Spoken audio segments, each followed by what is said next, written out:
How's it going, my fellow red purple players? My name is Terrace Black, and unfortunately, I have some bad news to tell you. As you can see, it's a little bit darker in here, getting a little bit more dramatic with this video, and I'm not going to take too long with anything that I have to say here. Uh, if you can see over there, you can see a little bit of glimpse of my son's potty. All right, he's getting potty trained. And right now, we as a community, we're that we're that piece of plastic right there. All right? And Ravensburger just sat down after taking off its diaper, its pull up, and it shit on us. That may seem inappropriate for some of you guys, and that's okay.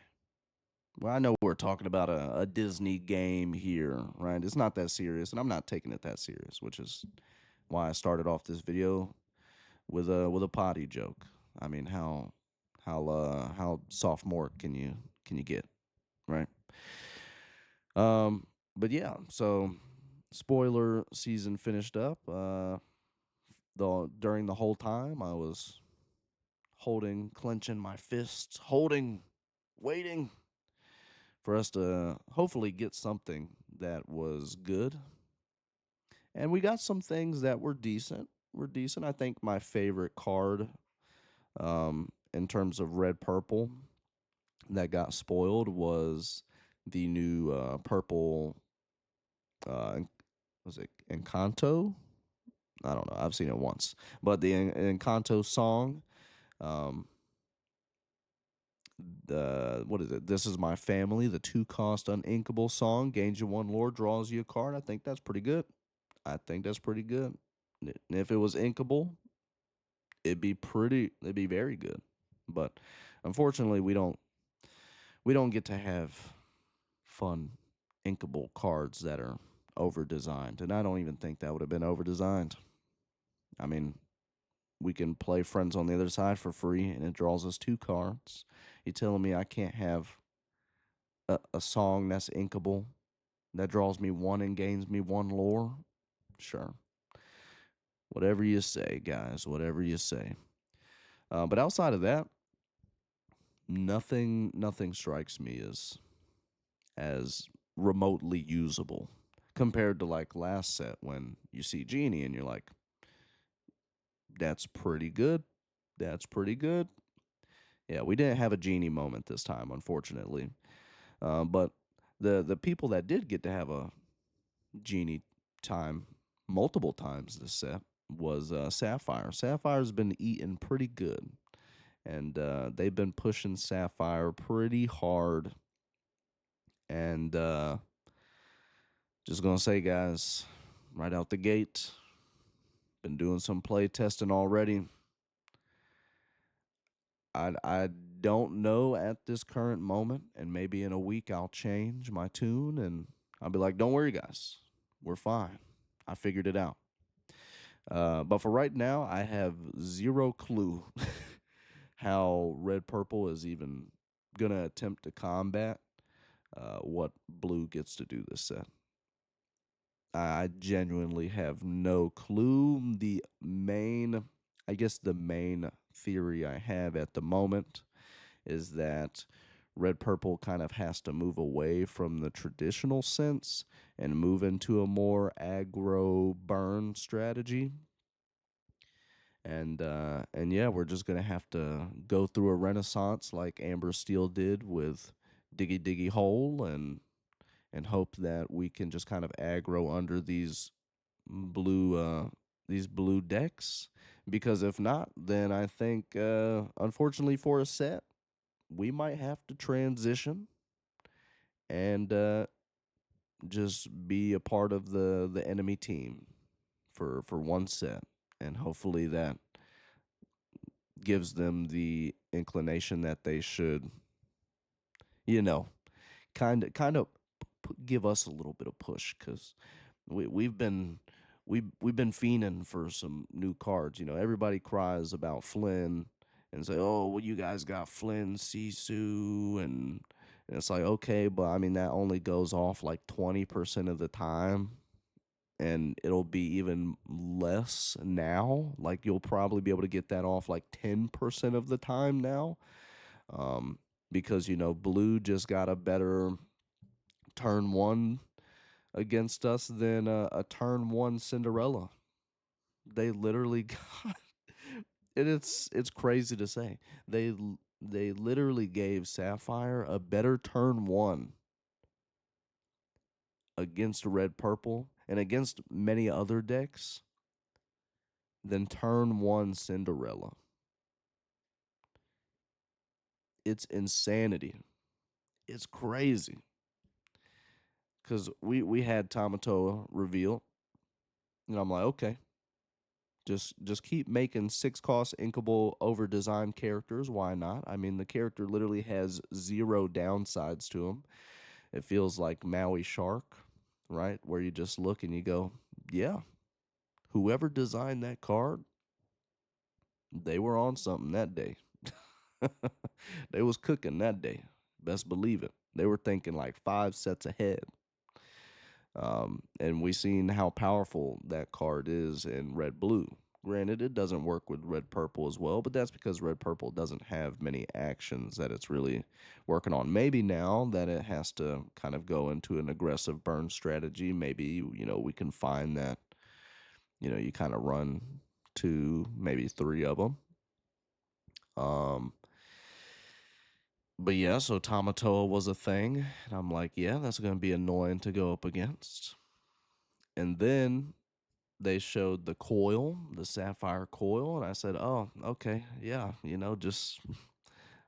just let red blue be able to blow up anything it wants to blow up. Sure, fine."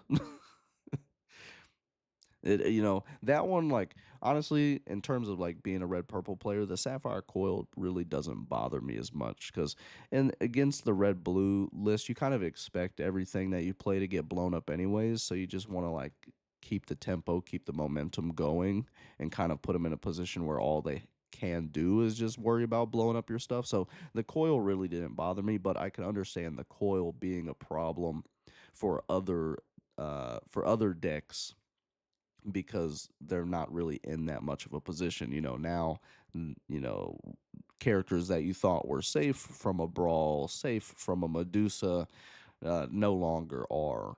Um, I was doing some play testing and I almost, my buddy Mark almost was able to double Sapphire Coil my big Tamatoa down to being able to get killed by a big Sisu, and it felt absolutely ridiculous.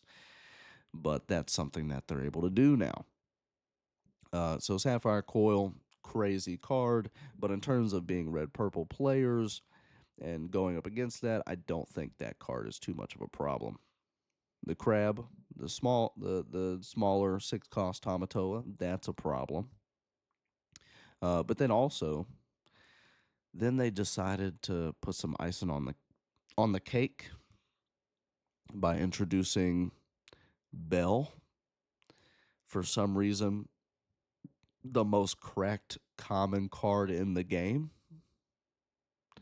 And that's exactly what I was saying with they got a better turn one because every single time either I've done it or a buddy of mine has done the turn one Belle, it's just felt disgusting.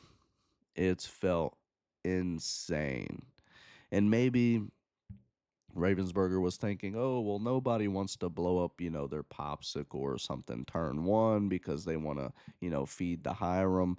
But now, like, Hiram doesn't need to really be a turn four play. And I think that's kind of the issue they had with their reasoning behind the Sapphire Coil as well, is that the coil doesn't need to get played onto.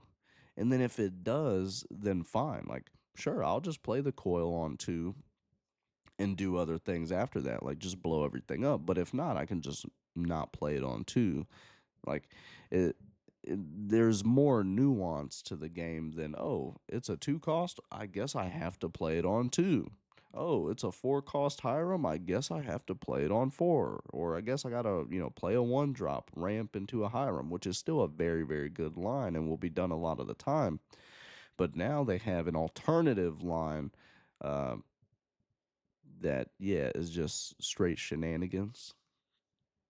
And the more things you have that kind of work off of banishing these items now just make the smaller Tamatoa even better.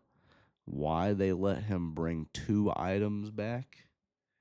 That can be any cost, by the way. And then when he quests, he can play an item that can also be any cost. Like, why? Why? Why? Sure. Um, yeah, so they got some pretty good stuff. And I'm just going to say now, the McDuck that can just be played for free if you tap 4 items. Yeah, that one's pretty nutty too. And it literally, those 3 characters alone kill red purple. As the traditional red purple, those cards alone just straight up kill red purple, and I think can kill a lot of other decks. Like if you get to play those characters out against Diggy Diggy Hole, I think you just get to win. If you played, yeah, I don't know, against a lot of things, they're overstated. What they think is a down, like essentially, it's kind of like back in set 2 when the bounce package came, and they're like, well, yeah, these things are strong, but they have a downside. And what I've come to realize is with the design of this game is there's a lot of times where they design a card and they create this downside for it that actually ends up being more synergistic than it ends up being a downside. Like Smee taking a damage never mattered. I don't think anybody was like, I don't know if I can play Smee in this list because he takes a damage whenever at the end of the turn. Or oh, I think I might need some captains in this deck so he doesn't take damage. Nobody cared because the dude's overstated. He quests for 2. He's inkable. The damage doesn't matter. He's 1-for-1ing with it with anything that early that throws into him anyways. And then on top of that, if you have resist, he doesn't take a damage. If you just so happen to have a captain, he doesn't take a damage. And then also if you're playing Amber, you now have more opportunities for making your Rapunzel, be able to get you value. And so I think we see a repetition of cards being made, and then them saying, "Oh, well, it's strong, but it has this downside, right?" And then you're like, "Well, the Belle's downside is not a downside. Yeah, maybe I don't get the Hiram as early as I wanted to get the value, whatever it may be, but I'm just getting more fuel for this Tamatoa. I'm getting a 3/3 out on 1. That's a 3 cost, by the way. So not only can you just cheat it out on turn 1, but also on turn 2, you now have a 3/3 Cinderella to worry about. Think about that. Literally, compared to when you had Cinderella, which we'll still have to deal with, it's a 1/2 at least. This is a 3/3 that gets to also sing these songs. And so our turn 2 doesn't get rid of, like, it's cracked. It's a lot of cracked things going on in the set. And this video is just a warning and just me kind of getting these initial thoughts out. And I didn't want to stay radio silent for a while as well. Um, I just wanted to at least get something out there. But yeah, so I'm gonna be cooking up. I'm gonna be chefing up. Would love to hear your guys' ideas. So feel free to follow me on Twitter and message me or tweet me, whatever you want to do. I'll put the link down below. But uh, but yeah, it's looking a little dark. It's looking a little grim, and we're looking as rough as this SpongeBob. It's kind of fitting actually because it says I don't need it, and that's how I'm feeling about this meta that's coming up. I don't need this meta, but I don't quit this game. I'm here to play, right? I'm here to just play locally, have fun with the people, and if it means like for a set, I have to change what I'm playing, and at least it lets me diversify the videos I post, um, and also be able to continue to show that my skill is outside of just playing red purple. Red purple. It just so happens to be what I enjoyed playing the most, but I can definitely thrive playing other things, no problem. So if that's what it has to be, that's what it has to be. So we will see how it goes, my guys, and yeah, I'll talk to you guys when I feel like there's something to be talked about. And yeah, love you guys. Y'all have a great day. Thank you for being a part of this community. Thank you for subscribing. We're moving up. We're moving up. Uh, leave a like, leave a comment, subscribe, follow the Twitter and all those other things. And yeah, you sexy motherfuckers have a great day. I'm out of here.